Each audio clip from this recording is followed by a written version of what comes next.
This is Romeo. He's my 4-year-old, actually I think he's 5, 5-year-old Frisian gelding. And he is doing a series for a magazine, Horses and People magazine.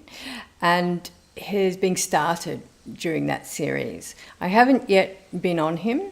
You'll see this morning I'm just coming out. He's been off work for a little while, so I'm just coming out to long rein him a little bit and see how he settles with that. And I wanted to show you because I want you to see how he improves over the 15 minutes, only 15 minutes this lesson was. And you're going to see all of his long reining lesson this morning. So I just want to talk to you about how he gets on with it. Now I'm using the GoPro so that you can see my hands and you can see my point of view. I think that's really important.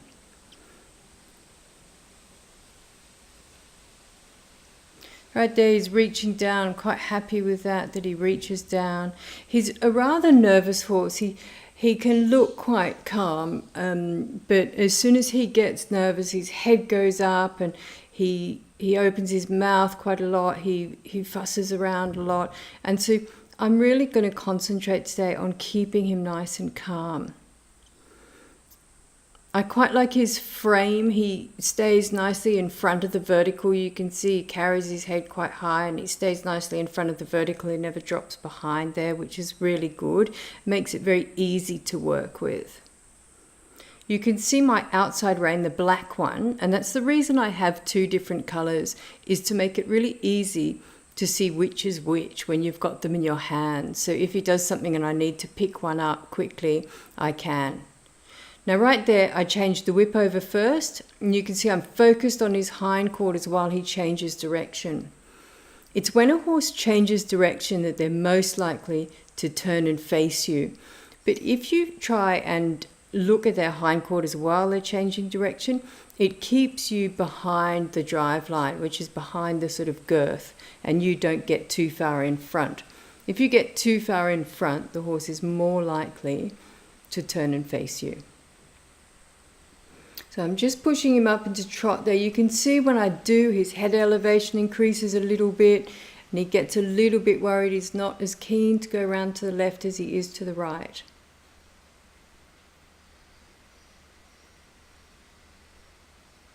The round pen is a lovely place to start long reining because you don't need much directional control. And that's great because it gives the horse the opportunity just to concentrate on relaxation and being soft in the bridle and traveling in frame. So it's a much bigger test to long line the horse outside the round pen. So once you're going well inside the round pen, you can go out, but don't go out until you feel that your horse is ready for it. And when you do, take that transition in stages in the same way as you did when you were inside a smaller area. You might not have a round pen, you might have an arena or something else, but something a bit smaller than the big wide world. There again, you can see on this left side, his head is higher than it is on the right. He is nicely in front of the vertical with his nose, but he's not as relaxed as he is on the other side. And that's just worth remembering. We need to work a little bit harder to get him to relax on this side. Now I'm walking him over to the gate. I'm going to open the gate and I'm going to drive him out into what is my arena, which is just a mown part of the paddock. And I think you'll be able to see it here, yeah, he looks around at this open gate and says, oh, we're going through the gate. So it's important that I said, no, we're not actually going through the gate. And I take him away from the gate. That's his idea. I want it to be my idea. So I say, well, let's go away from the gate. And I'm quite close behind him here. You know, you need to know your horse well enough to be this close to your horse. If you think your horse might kick, then that would be a very dangerous place to be. And then I'll take him around, and then it will be my idea to go through the gate.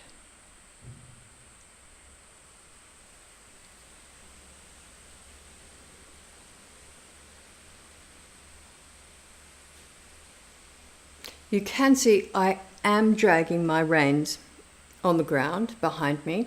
I keep them very well on my left-hand side. I've never been caught up in the reins. A lot of people say it's terribly dangerous, and perhaps it is, but I find it a much easier way of handling these long lunge lines than trying to hold them all in my hand. Of course, if you do hold them in your hand, make sure that they're not able to wrap around your hand, because the horse can then drag you.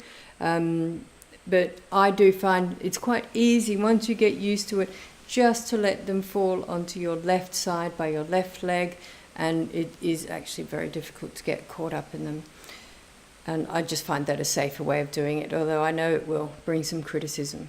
But you have to work out what the best way is for you. Right there you see my right hand. My hands aren't all that strong, and so I will occasionally just wrap the rein around my hand so that I'm not having to hold it all the time. And that is quite helpful as well. So look at his hindquarter, watch his hindquarter, stay behind the movement while you change direction. And then you've got your new circle there. So I try and change the whip first. You go the whip, and the horse sees the whip move, and that prepares the horse for your change of direction. Now you'll see with your horse, I'm going to keep him in walk out here. Now directly behind the horse now, over in those trees over there, are his paddock mates. So this is a paddock, and they're all finishing off their breakfast. So he would like to be over there. Can you blame him? And so you'll see when the circle gets down to the left, down to our left now, he moves towards there, and that's when he sort of opens his mouth, and that's when he objects to the pressure and all of those sorts of things. And this will happen with you. Be aware. So right here, he can see his friends. He wants to go left. He wants to go left. He wants to go left. And I'm keep encouraging him right. As soon as he does, I give. Yeah, keep encouraging him right. When he does, give. Right there. And then, of course, this video has no sound. I'm doing all voiceover because the sound on the GoPro isn't good. So I'm always verbally praising him, always telling him he's a good boy when he does that. So when I give, that comes with a positive reinforcement of verbal praise as well. So he learns to associate the two things right there. And change direction, whip first, and then change direction.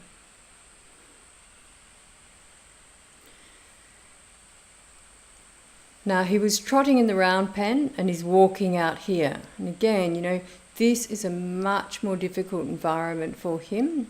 Now I've got a knot in my whip, which means it won't slide over the rein, so I need to ask him to hold. And there, good. And then get the knot out. So it's important that you can do all these things. It's important that he does know stop, and he does know to stand still until you've asked him to do something else before you bring them out into the big wide world. This is the big wide world. If things are going to go wrong, they'll go wrong here. So I don't want to put him up to trot out here yet. I want him to have a really good experience. So this is his first experience of long reining outside the round pen. So it's very important that it's a really good experience. If he does get scared and gallop off, that is, from my point of view, the worst thing that can happen is I'm going to lose him. He's going to canter back to his friends under the trees, and the reins are going to drag behind him. Now, I've already dragged something behind him, so that's not going to scare him anymore, so that's okay. And that's the worst thing that can happen. I'm not going to get hurt, so that's really important. He will, of course, get scared. And so if that happens, it's going to set me back. It's going to set my training back, and I really, really never want him to get scared. It's all about building confidence. So even, again, here, he's trying to go to the left. He wants to go to his friends.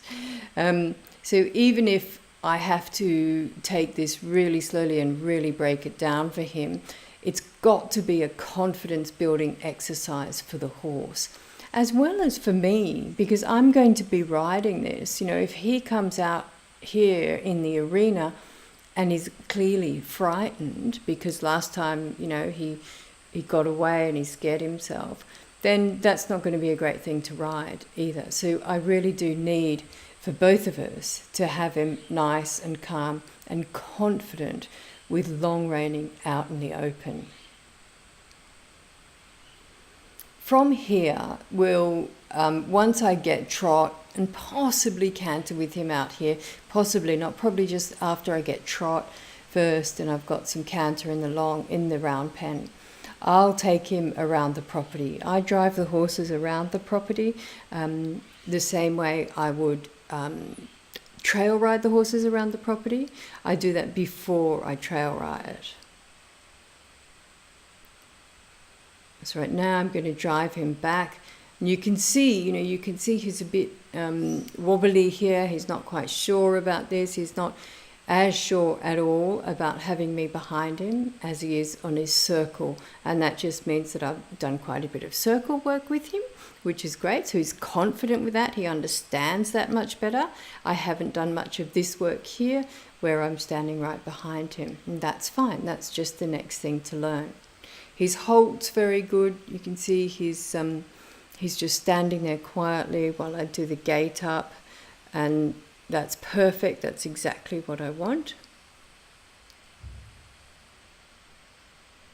I always say the hardest thing with long reining is getting started and stopping, and I think that is mainly the case if your horse isn't very confident with the exercise. So if your horse tries to leave when you're putting the reins on, for example, then it's not confident with the exercise. If your horse moves off when you've asked it to halt, again, it's not confident with the exercise. So this is interesting because here we are back in. This is his bad side. And look at how much more relaxed he is and how much nicer his frame is and he's calmer. And so that little exercise, like raising the emotional level but not the speed by going outside, has been super for him. Okay, and I would just like him to walk while he does that. It doesn't have to maintain trot, but just so he realizes he can move and poop at the same time is good.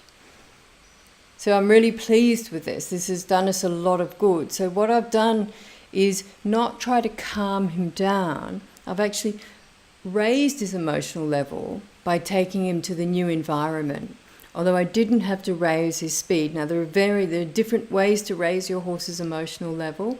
One is to increase speed, so I could have kept him in here and increased his speed. I might even have put him up to canter or something and then brought him back to trot, and I would have found, again, that he would have been calmer. I thought for this particular horse at this particular time, I'd be better off increasing the emotional level by changing the environment, taking him somewhere new, and that had the desired effect. You can see in the round pen as well, he's not nearly as concerned about his friends. So that's a couple of things happening. He's more confident in this environment, so he's not that keen to get back to his herd. Plus, the round pen has walls, so that gives him a physical barrier. So he knows he actually can't go back to his herd, even if he does pull off to the left here. Both of those things help me enormously because, we always say the horse can only think of one thing at a time. Well, we need that to be what we're trying to train. So the more he thinks about going back to his herd, the less he thinks about relaxation and softness, which is what I'm trying to train here. So right there, he has stop, he has stand still, it's all really good. And he's going to wait there until I come back and I ask him to do something else. Unless I really surprise him. Poor little fella. That did surprise him.